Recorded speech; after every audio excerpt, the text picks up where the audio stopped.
আমরা একটা সংখ্যাকে কিভাবে প্রোনাউন্স করি।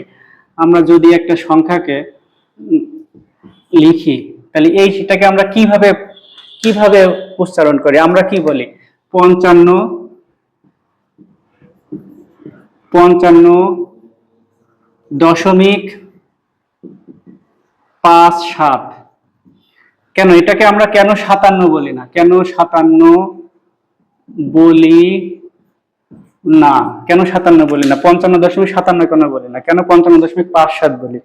এইটার মূলেই রয়েছে সংখ্যা পদ্ধতির নিয়মটা কি। সেটা আমরা যদি এটাকে সুন্দর করে লিখি তাহলে আদতে কি লিখতেছি, এটাকে যদি ঠিক করে লিখি 50 যোগ 5 যোগ 0.5 যোগ 0.07, সুন্দর করে লিখি 5 গুণ 10 টু দি পাওয়ার 1, 5 গুণ 10 টু দি পাওয়ার 0, 5/10, 7/100।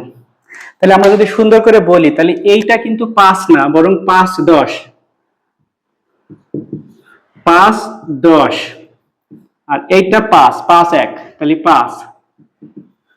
এই 5/10/5, 5/10/5 এর একটা সমাসবদ্ধ রূপ আছে, সেটাকে আমরা বলছি 5/10/5 ইজ ইকুয়াল 55।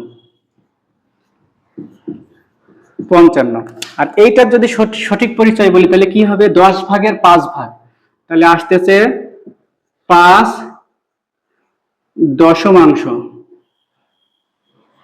আর এইটার পরিচয় কি আসতেছে 7 শতাংশ। তাহলে আমরা যদি সুন্দর করে বলি 5/10/5 এবং 5.7 এই যে 5/10/5 এর সমাসবদ্ধ রূপ হচ্ছে 55,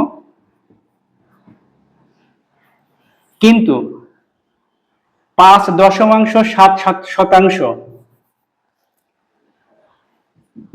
5.7 এর কোনো সমাসবদ্ধ সংক্ষিপ্ত রূপ নাই। তাহলে আমরা সব থেকে সঠিক বলতে গেলে বলতে হবে 5/10/5 মানে 55 এবং 5.7